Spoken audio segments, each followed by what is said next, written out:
All right, everyone, welcome back into another NFL prop betting video. Going to be breaking down all the top prop bets here that we have for week 11. Let's go ahead and get into it. So let's start off with one of the more interesting ones that we have, and that's going to be Bam Knight to get under his fantasy score here of 10. Okay, Bam Knight is in an interesting spot here where he is kind of splitting the work between himself and Emari Demercado. Bam Knight is also currently banged up himself.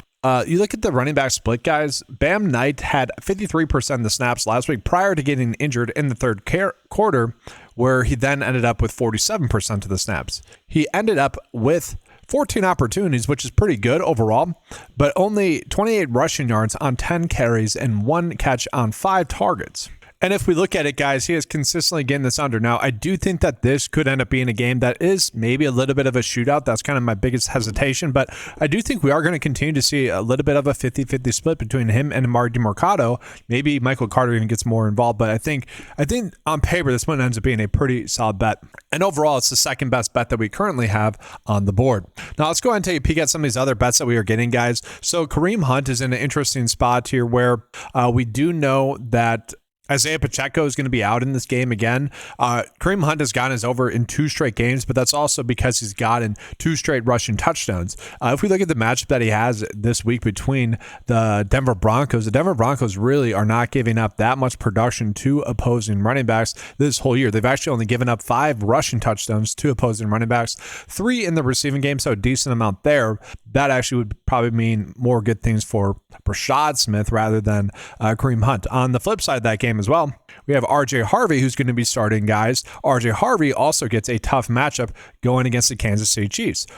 We do know that J.K. Dobbins is out, but I think we're going to end up seeing Tyler Batty get a little bit more work than people are expecting. Then you also have Jaleel McLaughlin there as the RB3. The thing with Sean Payton is I don't think we can really rely on him to give RJ Harvey kind of a workhorse workload. And so if that ends up happening, then yeah, him to get under 12.5 for his fantasy score does end up being a pretty solid bet. And guys, it is worth saying that when we are looking at all these fantasy score prop bets, I'm going to continue to say this, it's basically a bet on them to not score a touchdown, okay, without having a reduced payout. Okay, that's basically all it is. We missed 3 prop bets on the underdog slip last week. It was an 8 slip bet. Everyone that got their over for the under bets that we were on scored a touchdown. Okay, that was the difference in those. Okay, and yes, that's part of the game, but also touchdowns are random. You're typically not going to be likely to score touchdowns. So worth calling that out as we go through that. But let's go ahead and jump back into some of these bets that we are getting, guys. Now from there, guys, we have Sean Tucker, who I do think in weeks past, and that's just because he's looked better than Rachaad White. And so I do kind of expect Tucker to get more work. So this is not a bet that I necessarily want to get to. So from there, we have Xavier Worthy for under 10.5 for his fantasy score. He just really has not been involved in the game plan all that much. And he also does get a tough matchup going against the Denver Broncos. He has gotten the under in 3 straight games, which coincides with, Rashee Rice being back. And so I do think that this is going to continue to end up being a player that is just going to see his role reduced, and he might be more of a big play receiver than kind of a reliable option. And so in this tough matchup, I do agree that this is one of the better bets that we are getting there as well. We have Kamani Vidal for under his fantasy score. Again, very touchdown reliant. I already mentioned on the Miami Dolphins versus Washington video, guys, that I think Malik Washington to not score a touchdown ends up being a pretty decent bet there. So if you guys like that one, you can. Gunnar Helm, not touching that one. Jaden Higgins, I actually like the overs for Jaden Higgins, guys. He's been, pretty impressive, I would say, thus far for the Houston Texans. Higgins ended up playing 58% of the snaps last week, having a 55% route share, 7 targets, guys. They did end up throwing the football a bunch.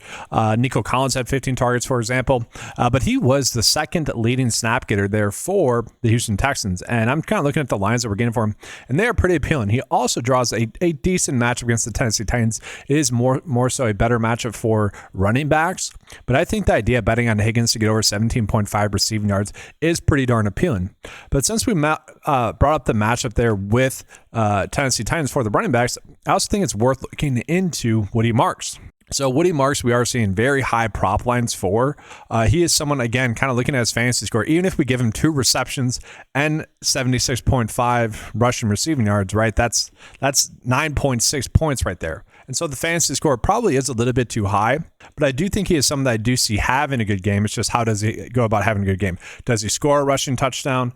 Does he? He is likely to score a rushing touchdown. And so if he does that, then him over 12.5 actually ends up being a decent bet.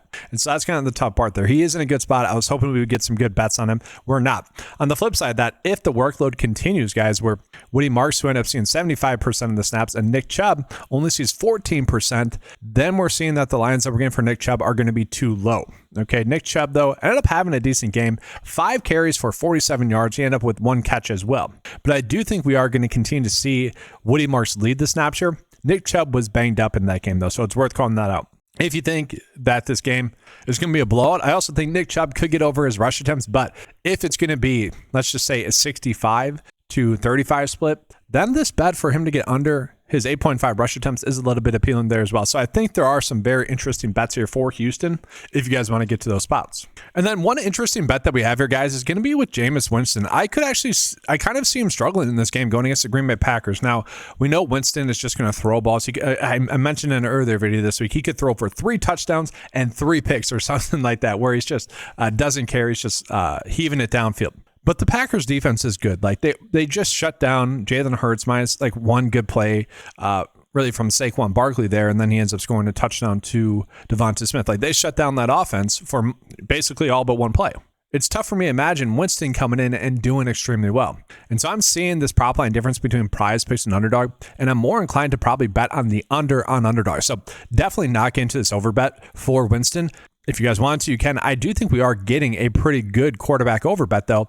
That's going to be with Matthew Stafford here. We are seeing a pretty big prop line difference as well. Matthew Stafford's underdog line is actually at like 20.35. His PrizePicks line is at 18.5. The average sportsbook line has him closer to 20.5, like the underdog line, and I think that does end up being correct. And then we look at Stafford, guys. He has been going off recently, and the only thing that you might suggest is, well, maybe Kyron Williams and or Blake Corum end up scoring rushing touchdowns, multiple rushing touchdowns, to the point where Stafford isn't scoring that much, throwing that many passing touchdowns. That could happen, but I think we're fine riding the hot hand here. And this game does have a decent chance of end up being a shootout against Seattle, another team that's been playing extremely well offensively. It's a very fun game to watch there. And I actually don't mind the idea of kind of stacking that game in the sense where we could bet Matthew Stafford for over his fantasy score and then maybe look at, I don't know, Kenneth Walker, or Zach Charbonnet to score a touchdown, but then you also could say AJ Barn is going to have a good game, or obviously JSN's going to have, you could stack it that way. I think that ends up being an okay route to go as well.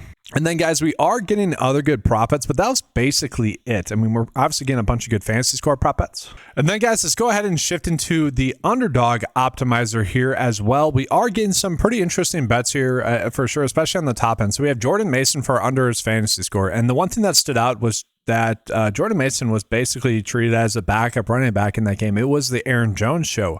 Now, you would argue that Jordan Mason probably, just like logically speaking, should be the goal line back. That was not the case last week. Aaron Jones got all the red zone opportunities there in that game. And so if that is not going to be in the equation there for Jordan Mason, and we're going to see Aaron Jones plays 72% of the snaps, like that is pretty darn crazy.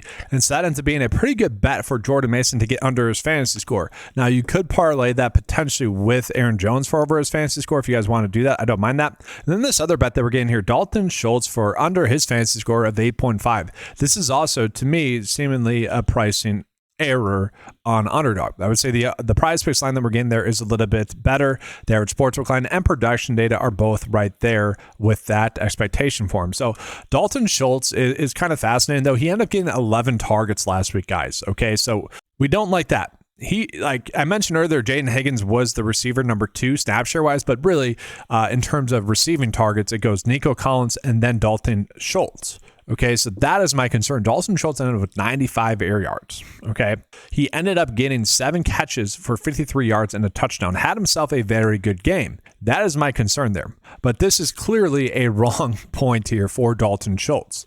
And so although he has been going off lately, like that is a concern. Like literally over the past 4 games, guys, 10 targets, 3, 8, and 11. Okay. And maybe you guys are hearing me talk about this and you want to just bet on his over on PrizePicks. You could end up doing that there as well. Again, this is just clearly an outlier per how Vegas sees this game going. We also are getting that with some other players like George Kittle, guys. George Kittle in his fantasy score. I think he's going to have a good game. Again, I probably like betting on his over a little bit more on PrizePicks, but again, Underdog is clearly overvaluing him compared to all the other data points that we have coming in. I'm hoping he does well. I have him in a lot of best ball drafts, and I have him in one of my fantasy football leagues, so I'm cheering for him to do well. But it does seem like just in general, a lot of the tight ends are being a little bit overvalued per Underdog. Now, what's interesting is we're not really getting that many good over bets. The only one that we're getting is like Joe Flacco to score 1.5 passing touchdowns, or throw for, which I'm fine with. The issue in that game, though, is that it is looking like it's going to be a little bit windy in that game. It's actually crosswind as well, which does make throwing a little bit more difficult. So if it does end up being breezy in that game, that could actually lead to more of a ground-heavy attack for both teams. That being said, 1.5 passing touchdowns in that game against the Pittsburgh Steelers, which is going to be a pretty easy matchup. I don't mind that. I think that's a decent bet to get to there. So guys, going ahead and get to the bet of the day here for today. Going to be doing this 4-slip bet here on Underdog again with Dalton Schultz and also George Kittle. If you don't want to bet on their under fantasy scores, understandable. Okay, this is just one of those bets where Vegas is clearly telling us to bet the under, and it's clearly telling us the Underdog lines are too high. That's fine. You could also just do the opposite on PrizePicks, where they are valuing them a little bit lower than what Vegas is as well. So it's really just choosing the best lines that we're getting here. That is on Underdog. But if you guys think they're going to have a good game, you could do the opposite on PrizePicks. Jordan Mason, again, this is just a bet on his workload from last week continuing, and that's just going to be the Aaron Jones show, getting a workhorse workload. And then, guys, there were plenty of other bets that we could use in the PrizePicks bet of the day, because we're getting a lot of under fantasy scores that we could use, basically bets on them to not score a touchdown. That being said, these were the 3 ones that I liked the most, and so those are going to be the ones in the bet of the day. But that's going to do it for this video, guys. I appreciate you being here. Make sure to leave a like, subscribe to the channel as well. Thank you guys for watching. If you guys would like access to any of the 9to5 tools, the PrizePicks Optimizer, the Underdog Optimizer, or any of the other tools available at 9to5sports.com, head on over there, get access to all the tools for a low monthly cost of $10 a month. Appreciate you guys. Good luck, and as always, let's keep cashing.